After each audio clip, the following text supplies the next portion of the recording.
Infinite archive में आपका स्वागत है। आप जो सुनने वाले हैं वह सिर्फ ड्रग्स की कहानी नहीं है और न ही यह सिर्फ ऑर्गेनाइज्ड क्राइम की कहानी है। यह एक मॉडर्न वॉर की कहानी है जो बिना किसी फ्रंटलाइन के लड़ी जा रही है, फिर भी कई बैटलफील्ड से ज्यादा जाने ले रही है।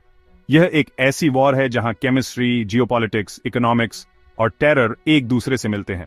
एक ऐसी वॉर जो चाइनीज केमिकल फैक्ट्रियों से लेकर मेक्सिको की कार्टेल लैब्स तक, यूनाइटेड स्टेट्स की सड़कों और सबर्ब्स तक और इंटेंसी से दुनिया के बाकी हिस्सों तक फैली हुई है।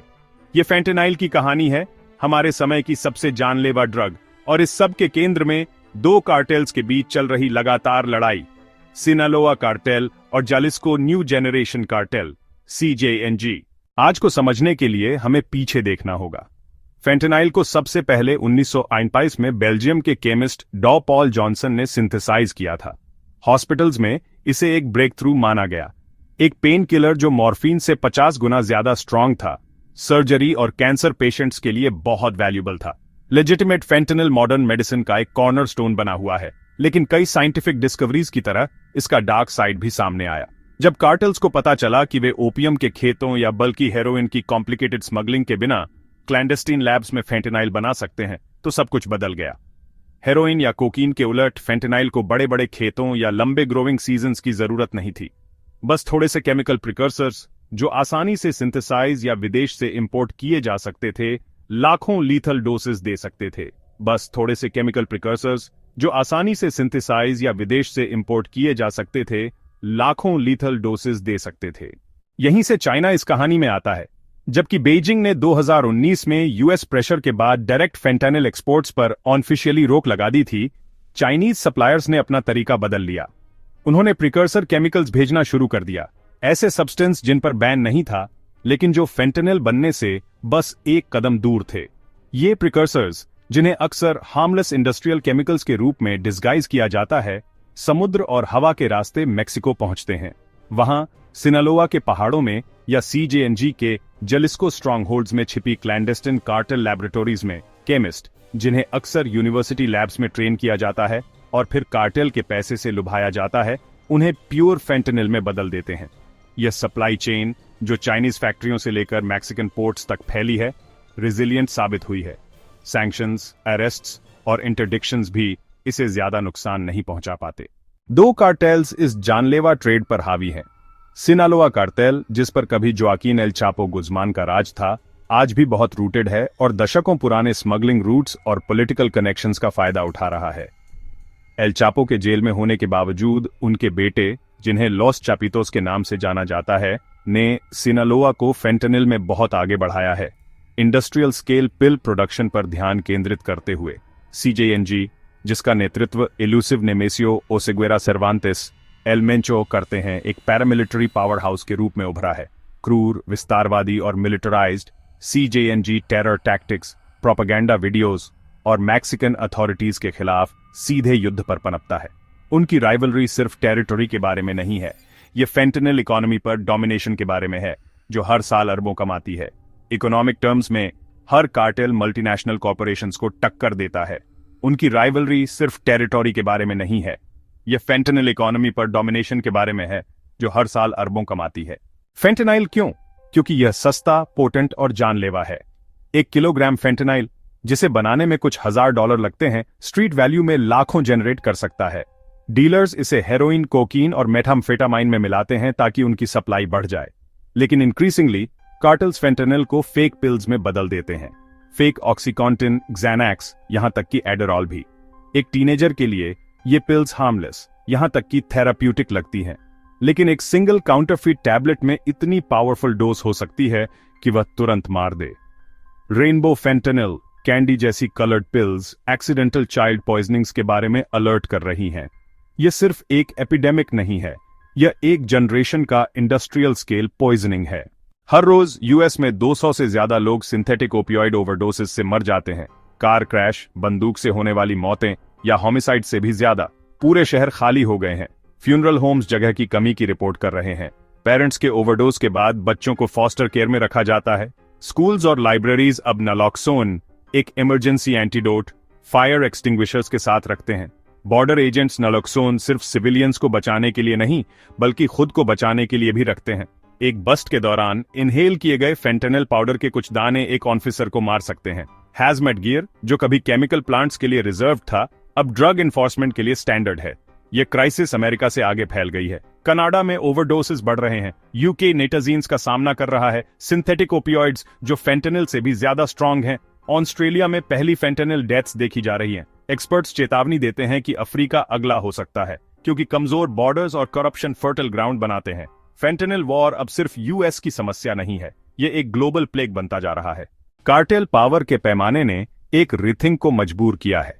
फरवरी 2025 में यूएस ने ऑनऑफिशियली सिनालोआ और सीजेएनजी को फॉरेन टेररिस्ट ऑर्गेनाइजेशंस एफटीओस के रूप में डिजाइन किया। यह सिर्फ एक लेबल नहीं था, यह एक ऐसा चेंज था जो उनके खिलाफ मिलिट्री, इंटेलिजेंस और काउंटर टेररिज्म टूल्स को डिप्लॉय करने की परमिशन देता है।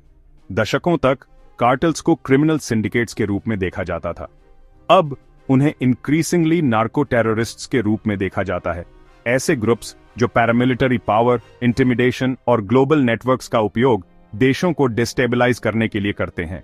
सिनालोआ करप्शन और क्वाइट इन्फ्लुएंस पर निर्भर करता है। सीजेएनजी ओपन वायलेंस पर पनपता है, जिसमें 50 कैलिबर राइफल्स, आर्मर्ड व्हीकल्स और एक्सप्लोसिव से लैस ड्रोन्स का इस्तेमाल होता है। उनके video, horrific execution, military formations traditional cartel footage से ज्यादा आइसिस प्रोपेगेंडा जैसे लगते हैं। यही वजह है कि यूएस की बहस तेज हो गई है। क्या कार्टेल्स को क्रिमिनल एंटरप्राइजेस के रूप में देखा जाना चाहिए या हॉस्टाइल टेररिस्ट आर्मीज के रूप में? पिछड़ जाने के बजाय कार्टेल्स मॉडर्न टेक्नोलॉजी को अपनाते हैं। क्रिप्टो करेंसी लॉन्ड्रिंग, फेंटेनिल के बिलियंस इन प्रॉफिट्स बिटकॉइन, मोनेरो और अन्य डिजिटल करेंसीज के जरिए मूव करते हैं। एनक्रिप्टेड कम्युनिकेशंस, सिग्नल, व्हाट्सएप और Telegram cartel command and control की रीढ़ की हड्डी हैं।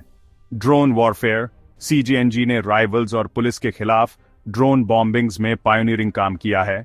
एआई और बायोटेक थ्रेट्स, एक्सपर्ट्स चेतावनी देते हैं कि एआई नए सिंथेटिक ओपियोइड्स को सरकारों के रेगुलेट करने से ज्यादा इंटेंसी से डिजाइन कर सकता है।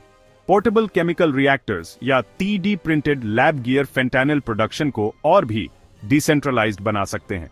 इस अर्थ में कार्टेल्स सिर्फ ड्रग ट्रैफिकर्स नहीं हैं, वे क्रिमिनल इनोवेटर्स हैं जो हर मोड़ पर लॉ एनफोर्समेंट से आगे रहते हैं।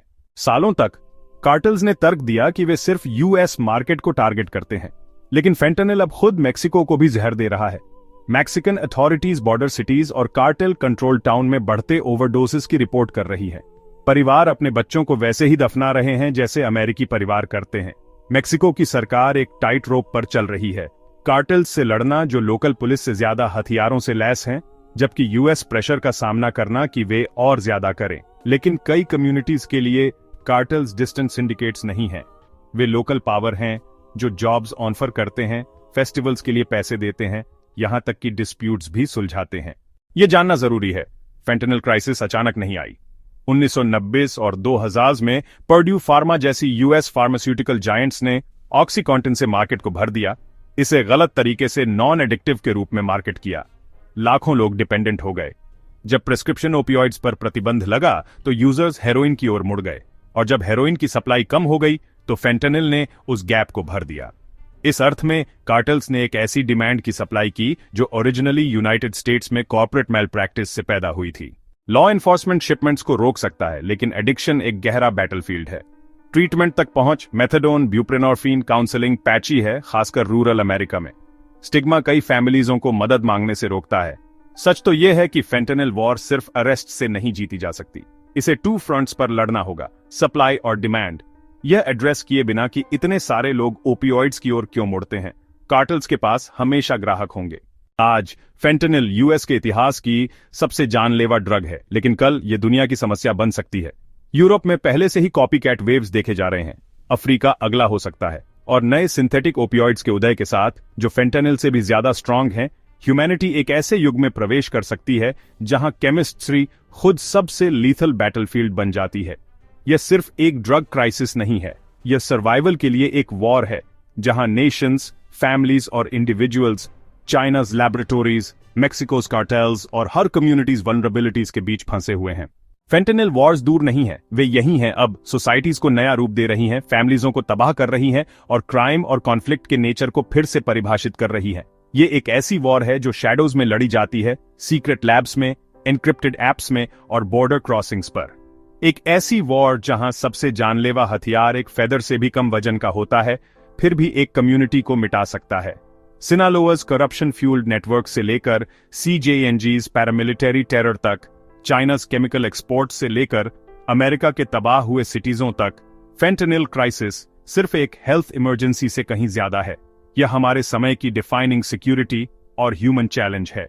और जैसे जैसे हम आगे देखते हैं, एक ट्रूथ चाई स्पष्ट रहती है। जब तक ह्यूमैनिटी सप्लायर्स और डिमांड दोनों का सामना करने के लिए एकजुट नहीं होती, यह वॉर चलती रहेगी, शांत और लीथल। यह इन्फिनिट आर्काइव है।